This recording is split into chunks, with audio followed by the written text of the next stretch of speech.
Labas vakaras, gerbiamas Erikai Druskinai. Žinome, kad įvyko dar vienas jūsų teismas su Širvintų rajono savivaldybe. Norime paklausti, kaip sekėsi. Aš džiaugiuosi, kad įvyko tai, ko ir reikėjo laukti.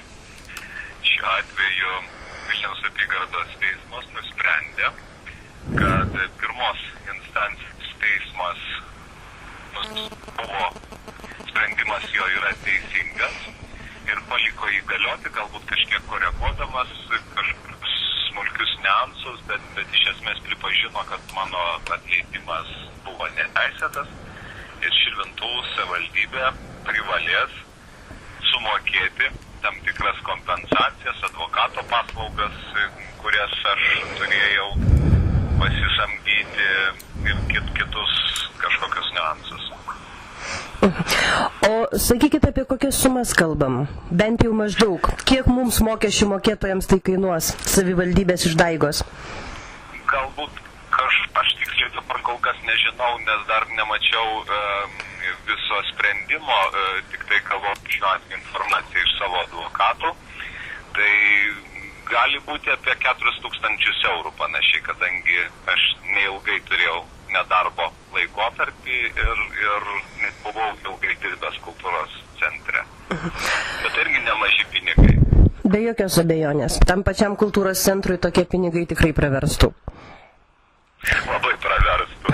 Tik tai labai gaila, kad Širvintų rajono savivaldybė pinigų neskaičiuoja. Matyt, labai daug turi. Gali būti ir taip. Kaip jaučiatės po tokio teismo sprendimo? Aš iš tiesų labai džiaugiuosi, kad vis dėlto teisingumas žygiuoja labai tvirtų žingsnių ir mes turim Lietuvoje pakankamai gražią teisingumo realybę.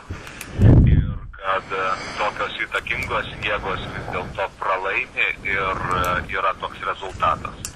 Ir aš labai tikiuosi, kad vis dėlto vadovai, kurie ir pastarosiamis savaitėmis buvo atleisti Širvintų rajone, kad jie labai tvirtai laikysi savo pozicijos, nepasiduos ir savo teisybę įrodys, nes mes matėm tuos reportažus ir žinom tą situaciją, kokios kvailystės dedasi.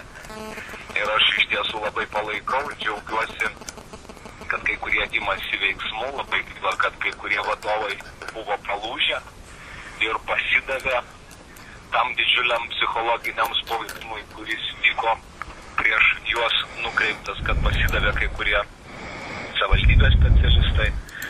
Tai aš vis dėlto linkiu nepasiduoti kategoriškai ir daryti visus žingsnius, kad Širvintų rajono merė Živilė Pinskuvienė nebūtų tokia karalienė ir vis dėlto suprastų, kad demokratija tai nėra Pinskuvienės demokratija, tai yra viso rajono gyvenimas.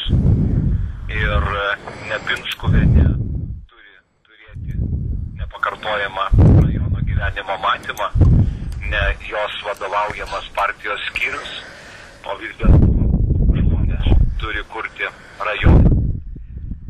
Ir aš labai tikiuosi, kad visomis priemonėmis žmonės ims valdžias į savo rankas ir darys tai, ką turi daryti. Ir manau, kad šiuo atveju tai, ką aš esu sakęs prieš prasidedant visai šitai teisminiam tokiam šitam keliui, esu minėjęs, kad tai yra kaip pasakoj apie auksinę žuvelę, kada žvejų žmona nori būti bajorienė, paskui carienė. Ir rezultate lieka prie suskilusios geldos. Tai aš tikiuosi, kad šiuo atveju pasakos motyvai išsipildys ir tas carienės personažas atsidurs prie tos suskilusios geldos, prie kurios ir priklauso būti tokio tipo personažams. Erikai, norėjau paklausti, žinote, užsiminėte ir pats, kad dabar kovoja mūsų atleistieji darbuotojai dėl grąžinimo į darbą, dėl pripažinimo neteisėtų atleidimų. Sakykite, ar galite jiems pasakyti, ar Lietuvoje teisybė ir teisingumas egzistuoja? Dar kartelį noriu išgirsti tai. Aš manau, tikrai egzistuoja ir šiuo atveju teismo sprendimai buvo labai motyvuotai išdėstytas sprendimas ir pirmos instancijos teisme. Ir tai nebuvo šiaip atsitiktinis sprendimas, jis iš tiesų buvo labai motyvuotas ir tie motyvai buvo labai aiškus. Tik savivaldybė kažkodėl nenorėjo jų pripažinti ir į juos atsižvelgti. Ir kreipėsi į aukštesnės instancijos teismą, kuris lygiai taip pat išnagrinėjo savivaldybės merės skundą. Ir, aišku, ten buvo įdomių tokių situacijų tame skundė, nes merė tarsi atsisakė gynybos, tarsi viena skundė be advokatų. Toks vyko, sakykime, taip teatras, bet, aš manau, kad ne visiems duota vaidinti scenoje. Tai šiuo atveju mėgėjų teatras ir yra mėgėjų teatras, o profesionalai yra profesionalai.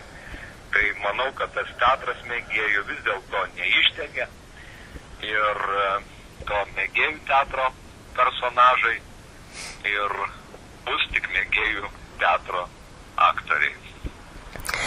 Dėkojame už pokalbį. Gal dar porą žodžių širvintiškiams, linkėjimų gal norit buvusiems kolegoms perduot?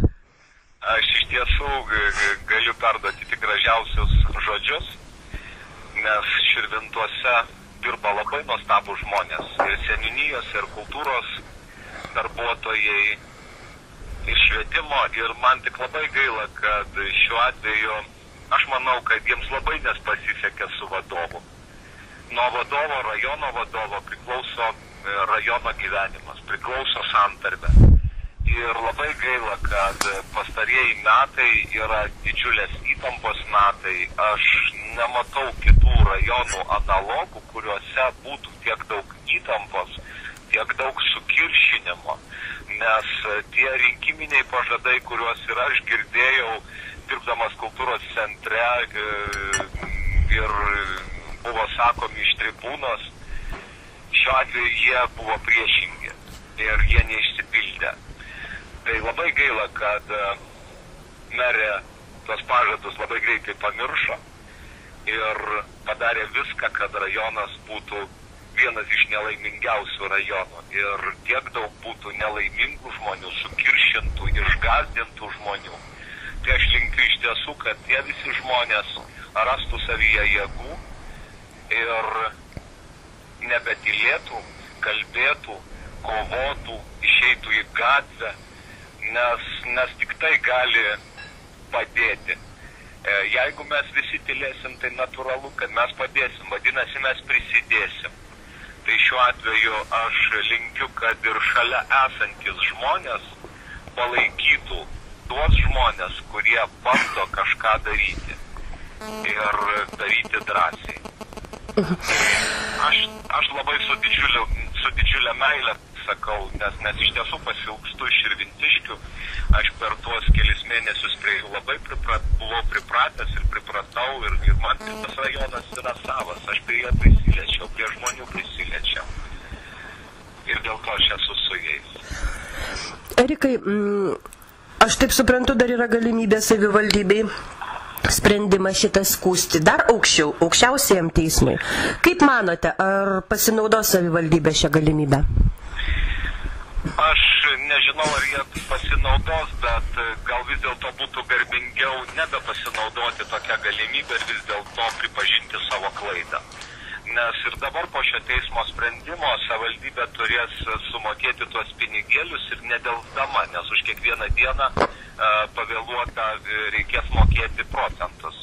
Tai aš tikiuosi, kad savivaldybė to nedarys ir nereikės daryti cirko su antstoliais, kad antstoliai, pavyzdžiui, areštuos savivaldybės sąskaitą ir patys turės nusirašyti pinigus. Tai turbūt tokio cirko nevyks, nes aš tikrai irgi nelauksiu savivaldybės žaidimų, man jau jų užteko per tą visą laiką ir tokio poilgio labai negarbingo šiuo atveju. Ir tikiuosi, kad vis dėlto, nors šioje situacijoje gal pradės vis dėlto suprasti, kas yra garbingas elgesys, nes aš jo nemačiau. Tai aš to labai linkėčiau ir vis dėlto pačiai savivaldybė, ir meriai, ir visų pirma rajono tarybos daugumai, kuri, manau, kad nesupranta, kas yra garbė ir kas yra padorus elgesys su savo krašto žmonėmis, su Lietuvos žmonėmis ir apskritai su visais. Dėkojame labai Jums už pokalbį, sėkmės ateityje ir labai lauksim Jūsų mūsų rajone su savo įdomiais projektais. Aš tikiuosi, kad mes iš tiesų jų turėsime. Ačiū.